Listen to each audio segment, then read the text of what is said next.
కుత్బుల్లాపూర్ చింతల్లోని శ్రీ చైతన్య పాఠశాలలో విద్యార్థులకు తీవ్ర అస్వస్థతకు గురవడం జరిగింది. ఇక 3వ అంతస్తులో బాత్రూంలో యాసిడ్ కింద పడి యాసిడ్ ఘాటుతో విద్యార్థుల రక్తపు వాంతి చేసుకున్నారు. వెంటనే అప్రమత్తమైన స్కూల్ యాజమాన్యం పేరెంట్స్కు తెలియకుండా విద్యార్థులకు చికిత్స అందించారు. దీంతో పాఠశాల ముందు తల్లిదండ్రులు ఆందోళనకు దిగారు. హాస్పిటల్ పంపిన తర్వాత మీ స్కూల్ నుంచి ఎందుకు కాల్ రాలేదు?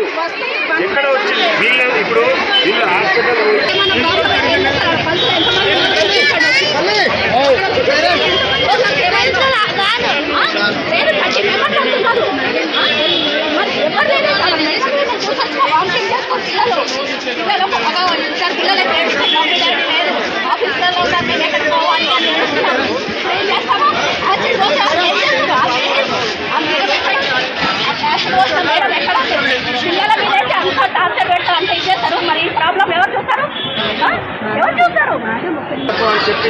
వాష్రూమ్స్ 10-15కి మాకు బ్రేక్ ఉంటుంది. పిల్లలందరూ బ్రేక్ఫాస్ట్ కంప్లీట్ చేసుకొని వాష్రూమ్స్ అయిపోయిన తర్వాత క్లీన్ చేస్తాం. వాష్రూమ్స్ అన్ని క్లీన్ చేస్తాం. ఆ పర్పస్లో కొంచెం యాసిడ్ పడి ఒకసారిగా పొగ అది రావడం వల్ల ఆ ఫ్లోర్లో ఉన్న పిల్లలు కొంచెం పొగకి కొంచెం ఇబ్బంది పడుతుంది. కిందకి తీసుకొచ్చాం డౌన్.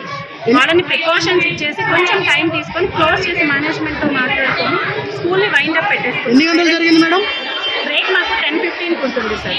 ఓకే, 10-15కి జరిగిందా? బ్లడ్ వామిటింగ్ చేసుకున్నారు పిల్లలు అంటున్నారు. అందరినీ నేను పర్సనల్గా ఏమీ లేదు సార్. పర్సనల్గా నేను దగ్గరుండి ప్రతి ఒక్కళ్ళని నేను మానిటర్ చేసుకున్నాను sir. As a principal, as a mother, I have a responsibility. డాక్టరే ఇక్కడికి వచ్చారు సార్. పిల్లలు జస్ట్ చైల్డ్ ఎవ్వరూ లేరు సార్. కొంతమంది రిసీవ్ చేసుకొని ఉంటారు సార్, కొంతమంది రిసీవ్ చేసుకొని వాళ్ళు ఉంటారు. రిసీవ్ చేసుకొని వాళ్ళు మీకు మిక్స్డ్ ఫీడ్బ్యాక్ ఇచ్చి ఉంటారు సార్. 1 by 1 అందరికి ఇన్ఫార్మ్ చేశాము. కొంతమంది లేట్ గా రిసీవ్ చేసుకొని ఉండొచ్చు, కొంతమంది ఫాస్ట్ గా రిసీవ్ చేసుకొని ఉండొచ్చు.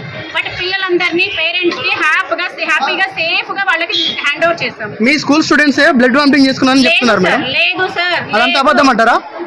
లేదు సార్, నేను దగ్గరుండి నేను పంపించుకొని నేను చెక్ చేయించుకున్న దాన్ని, దగ్గరుండి నేను చెక్ చేయించుకున్న దాన్ని. అంత పెద్ద మొత్తంలో యాసిడ్ ఎక్కడ ఉంది మేడం మీ స్కూల్? సార్, అంత పెద్ద మొత్తంలో కాదు. వాష్రూమ్స్ క్లీనింగ్ పర్పస్ లో మల్టిపుల్ గా చాలా మంది పిల్లలు వెళ్తారు కాబట్టి ఉంచుకుంటాం సార్.